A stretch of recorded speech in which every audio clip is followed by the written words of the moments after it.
Morning, good morning, happy Wednesday to each and every one of you. Yeah, it's that I claim it's the best day of the week, man. Wednesday, hump day. Doesn't matter how you started the week.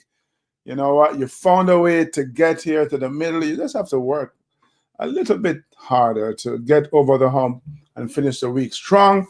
I'm always excited to be able to spend time with you here on LinkedIn and YouTube and Facebook, and of course, my friends and IG as well. It's always great to connect with you guys. Give me a thumbs up, man. Thank you for the love. Um, so the last couple of weeks, we've been talking about ethics. And last week, in one of the conversations I had, someone asked me about the difference between ethics and integrity. And so I thought I'd spend some time this week during our conversation touching on the subject of integrity. Now, you may remember we spoke about the fact that ethics is a set of rules, right? Is a standardized rules that basically society sets for how we should conduct ourselves, right? And one analogy, one way to look at it is, if you know anything about race cars or bobsledding for that matter, there's a set of rules that everybody must abide by, and it governs a whole bunch of stuff to include the things you can do to your car or the things you can do to your sled. And what people do is that they dance in the rules. They find all the loopholes to find a way to make their machine, their car, their sled go a little faster. They haven't broken the rules. They've just found loopholes, right? Kind of like taxes, right? We hear all the time about these tax loopholes. Ethics is a little bit like that, right? Where somebody will behave in a way that you go, it's not legal, and not sure it's ethical.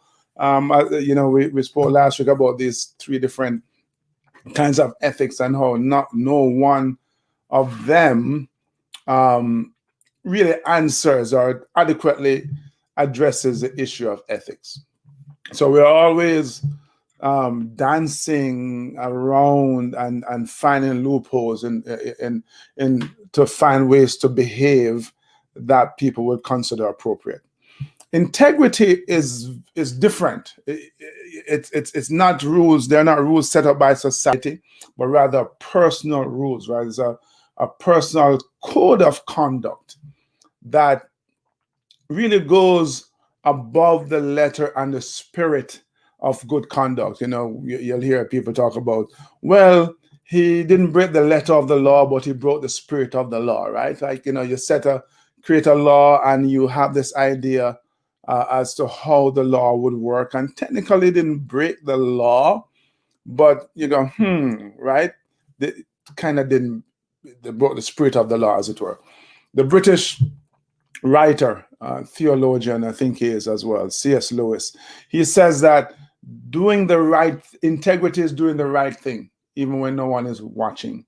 And I think that's a really good way to approach this. As last week I spoke about, or the week before, the sunlight test, right? When we make a decision, is it, if we are to shine light on it, if the reason why you made the decision was to come to light, would you be proud of the decision that you made? And would you feel good about how people that you admire think of how you arrived at that decision? And so as we look to work with integrity, yes, we live a life with integrity. We have to really, at the very basic minimum, when you strip it down, endeavor to do things the way you do them as if somebody was watching you, right? So we're talking about, understanding and accepting and choosing a life, choosing to live a life with, according to the rules that we set for ourselves.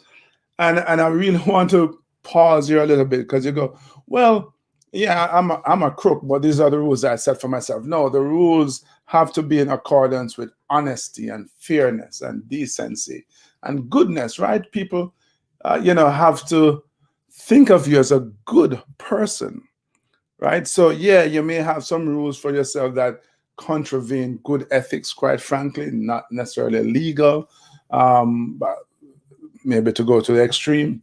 But beyond that, and so those are your rules, those are the rules you live by. But when we speak of someone who acts with integrity, we're talking about people who set rules for themselves that align with goodness and fairness and honesty and decency and all of that good stuff, right? So I think we all recognize integrity when we see it too, right? You know that this person, this lady, this guy is a person of integrity because of how they conduct themselves. They're consistent with their promises. They're you know, your word is your bond, as they say. That your word is your bond, and it's really important because I think a lot of times when we think of integrity, we conjure up these images of a saint, you know, for want of a better term, somebody who is perfect in every way, you know, incorruptible, as it were. And I think it's important to note that as human beings, we're imperfect. No one of us live in this world without flaw, right? None of us is incorruptible. And so integrity is not about being perfect.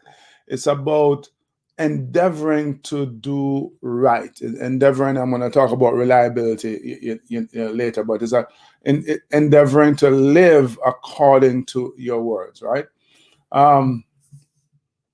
Thank you, Dr. Greg. Great to see you as always, man. Hope you're doing well. I've been meaning to call you, bro, and I will before the weekend. So yeah, you know, it's about, you know, endeavoring to live according to your word, because you know how they said that your word is your bond. It's true, but we live in a world where, you know, too often, quite frankly, the end justifies the means. Right? It's become acceptable to just do the thing that is not ethical, yeah, and really, you know, not measuring up to our standards of honesty and fairness. So you'll have salespeople who will overpromise and underdeliver. And you know, the little exposure I've had with sales always encourage people to underpromise and overdeliver. Right? You know, how many times have you exaggerated on your job application or your resume? Right? CEOs will overstate the company earnings because they want to look good to the board and they want to make sure that they're that you know, people are buying the stocks and so on and so forth. All of those things speaks to integrity, you know, and when you do, you know, the wrong thing, it speaks to a level of dishonesty that falls short of the honesty and the decency and the fairness that we all crave and we all want. Now, it's really important, I think, that as we go through life, you know, they say, show me your company and I tell you who you are, or birds of a feather flock together. Hey, you have to be really careful about who you hang out with, from a standpoint of integrity, because if you're hanging out with people who or someone who everybody know is not a person of integrity, a person who lies just because they can tell a lie. You know, it's kind of amazing. Or you'll have people who will lie. They know they're lying. You know they're lying. They know you know they're lying, and they'll look in your eyes and lie anyway, right? They're just, you know, always dishonest, always looking for a way out. For them, their mantra is the end justifies the means. Be careful how you hang out with those people, because people will associate you with them. And, you know, you can spend a lifetime, man, you know, building a good reputation. And then it only takes a second to hang out with somebody like that, and you lose it. You lose all credibility. So be very, very careful how you do that. So let me before I end, share with you 3 quick ideas on how you can be a person of integrity, how you can show integrity. Let me get to my banners here for my people and my peeps over on LinkedIn and Facebook. Sorry, Instagram, but I'll tell you, you'll get to hear what it is. So the first one is that you have to be reliable. Oh, yeah, it's coming up. You have to. It's really important to be reliable. What do I mean by that? Um, when you make commitments to people, do everything in your power to live up to those commitments. Again, because we're not perfect, because things happen every now and again. You'll say, John, I'm going to do so and so for you, and you just weren't able to deliver, right? We all understand that. But when you develop a reputation where you tell everybody you tell you're going to do something, you don't get it done, then you're really not a person of integrity, right? So again, your word has to be your bond, right? You have to keep your promises, man. One of the things that I think is, I describe it as cruel, really cruel, is those people who they know that they cannot or have no intention of living up to their word, and you come to them, you ask them for help, and they tell you, yeah, I'm going to do it, you can rely on me. Now, if I come to you and ask you for help and you say, yes, I got your back, I'm not going to go ask somebody else, because I know you're going to take care of me.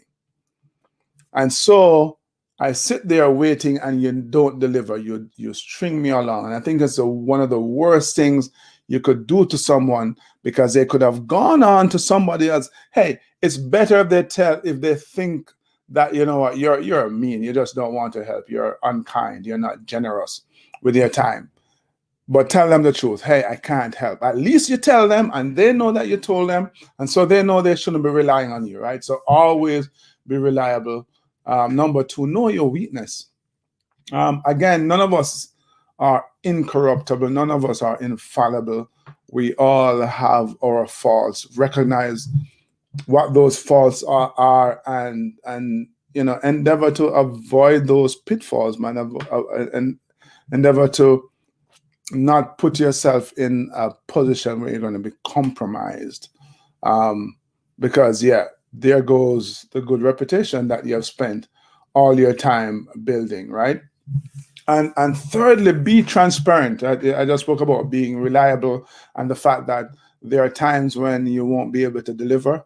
Hey, when those times happen, and they will, just come clean. You know what? Oh my God, I forgot.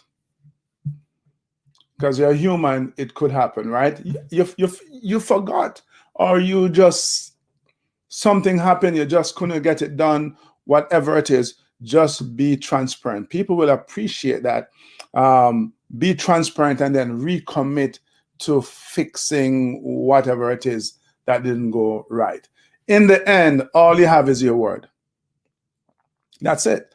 In the end, all you have is your word. And if people know that you're a man or a woman of your word, and this one time something happened and you couldn't deliver on your word, and you go to them and you apologize and you go, you know what, I forgot, I messed up, whatever the reason is, they will be cool with it, and your integrity will be intact, your reputation will be intact, because it's something that you spend.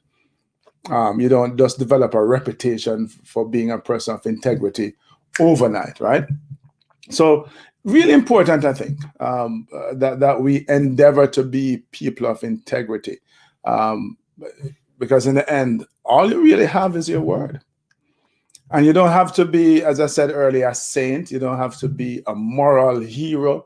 You set the standards by which you want to live, and these standards have to be aligned with righteousness, not in the religious sense, per se. Goodness, decency, honesty, right? Let your word be your bond. And you'll be surprised I believe that life is just better. Life is just better. You don't have to think about, they say when you tell the truth, you don't have to remember it, right? You don't have to, but people who are not, who don't act with integrity, always have to try to remember the lie they told the last time. That's too much work, man. That's too much work. I think I said it last week. Speak the truth and speak it ever, cost it what it will. For he who hides the wrong he does does the wrong thing still. Learned that in elementary school. Didn't realize that my teachers were life coaches, but now I know. All right. So those are the thoughts I wanted to share with you this week on this. I think it's an important topic. Not motivational, not rah rah, but hey, my goal is to share with you ideas that I think can help you live your absolute best life. And so that's what we're doing. So if you enjoy this, if you found it valuable, please share it with your friends. And if I know many of you have been watching, feel free to leave a comment as well, and invite a friend to join us next week. Man, we'll be here. We'll be back again until we connect. If you're in the Northeast, good luck. Stay warm. I think we're going to get 8 to 12 inches of that white stuff. I'm a bobsledder. I like ice, not snow. So not looking forward to it. But hey, you'll be doing a lot of pushing those shovels, those snow blowers. So hey, until we connect next week, do that. Keep on pushing.